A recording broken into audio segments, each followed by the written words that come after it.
தாய் தமிழ் உறவுகளுக்கு வணக்கம். சைவ வேளாளர் கார்த்திக் பாலா பிள்ளை பேசுகிறேன். Hats off to our honourable Tamil Nadu chief minister Thiru Ilaya Thalapathy Vijay அவர்களுக்கு. இத்தனை நாட்களாக தமிழன் தான் சார் செஞ்சுக்கிட்டு இருந்தான். பக்கத்தில் இருக்கக்கூடிய 3 மாநிலத்துக்கிட்டையும் தமிழன் தான் எல்லாத்துக்கும் செஞ்சுக்கிட்டு இருந்தான். ஐயோ முல்லை பெரியாரில் பிரச்சனை, எனக்கு தண்ணி வர மாட்டேங்குது. ஐயோ அவன் கழிவுகளை தமிழ்நாட்டு நிலத்தில் கொட்டிக்கிட்டு இருக்கான். ஐயோ கண்ணகி கோயிலுக்கு எப்போ பார்த்தாலும் போனாலும் மூடி வச்சிடறான் அப்படின்னு தமிழன் தான் கத்திக்கிட்டு கிடப்பான். தமிழக அரசாங்கம் வேடிக்கை பார்க்கும். ஏன்னா ஆளுமை செஞ்சவன் தமிழன் இல்லை. எப்போ பார்த்தாலும் காவேரி பிரச்சனை, தமிழன் தான் கத்திக்கிட்டு இருப்பான். தமிழக அரசாங்கம் வேடிக்கை பார்க்கும். ஏன்னா ஆளுமை செஞ்சவன் தமிழன் இல்லை.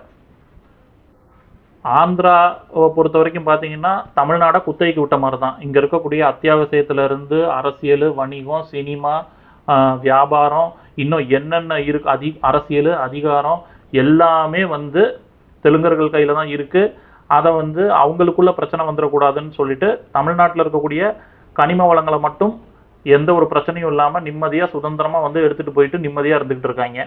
தமிழக அரசாங்கம் இதை பற்றி கண்டுக்காது. ஏன்னா ஆளுமை செஞ்சவன் தமிழன் இல்லை.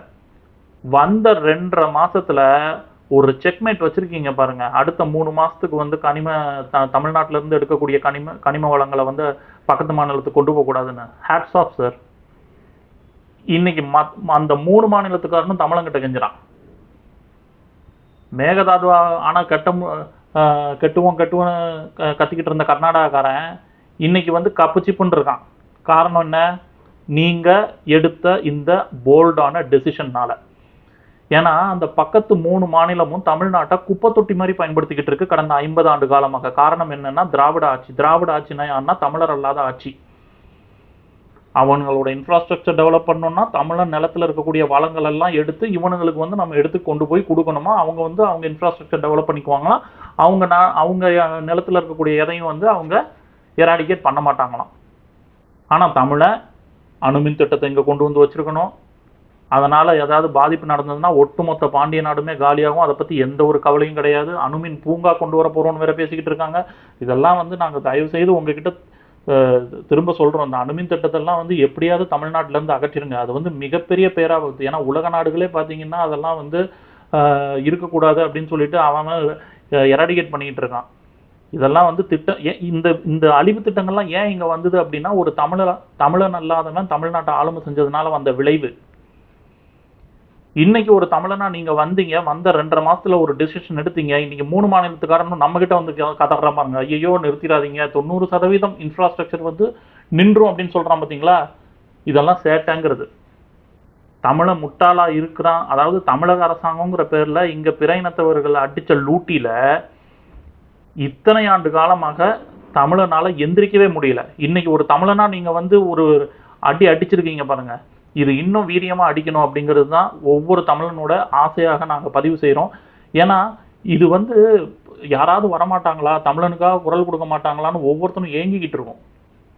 அந்த நேரத்தில் நீங்கள் இந்த மாதிரி ஒரு ஸ்டெப் எடுத்து பட்டையை கிளப்பிக்கிட்டு இருக்கீங்க. Super sir. இந்த மாதிரி நிறைய விஷயங்கள் நீங்கள் பண்ணணும்.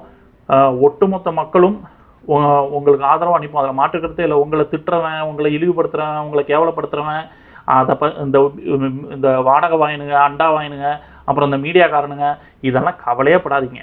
உங்களை தமிழ்நாட்டில் எதிர்க்கிறவன் 2 குரூப் தான். ஒன்று வடுக குரூப்பு, தமிழர் அல்லாதவன். அவனுங்க தான் கத்தி கதறானுங்க. ஒவ்வொரு சித்தாந்தத்து பின்னால் போய் நின்றுக்கிட்டு விஜய் இப்படி, அவங்க ஆட்சி இப்படி, இந்த ஆட்சி இப்படின்னு சொல்லிட்டு கத்தி கதறது ஃபுல்லாக இந்த குரூப் தான். 2வது குரூப் இந்த தமிழ் தேசியங்கிற பேரில் தமிழர் வரலாறுல எந்தெந்த ஜாதியெல்லாம் இல்லையோ அந்த ஜாதிகள்லாம் சேர்ந்து இன்னைக்கு நாம் தமிழர் தமிழ் தேசியம்னு சொல்லிட்டு உன்னை உருவாக்கி வச்சு சுற்றிட்டு திரியிறானுங்க. அவனுங்களும் உங்களை எதிர்ப்பானுங்க. கேட்டால் நாங்கள் தமிழரும்பானுங்க, நாங்கள் தமிழ் தேசியம் பேசுகிறோம்பானுங்க. அவனை எதிர்க்கிறது தமிழர்களை மட்டும்தான். ஸோ இந்த குரூப் மட்டும்தான் உங்களை எதிர்க்கும். அவனுங்களெல்லாம் நீங்கள் மனுஷனா கூட மதிக்க தேவையில்லை. ஒட்டுமொத்த பெரும்பான்மையான தமிழர் ஜாதி மக்கள் உங்கள் பக்கத்தில் நிற்கிறோம். நீங்கள் இதை மாதிரி தொடர்ந்து நிறைய விஷயங்களை செய்யுங்க, பண்ணுங்க. தமிழர்களுக்கான உரிமையை மீட்டு கொடுங்க. தமிழர்களுக்காக யோசிங்க. அதுதான் உங்ககிட்ட திரும்ப திரும்ப நாங்கள் சொல்ல வேண்டிய கருத்தாக பதிவு பண்ணுறோம். நிறைய பண்ணுங்க சார். இதுதான் எங்களுடைய ஆசை. நன்றி. வாழ்க தமிழ், வெல்க தமிழர் இனம்.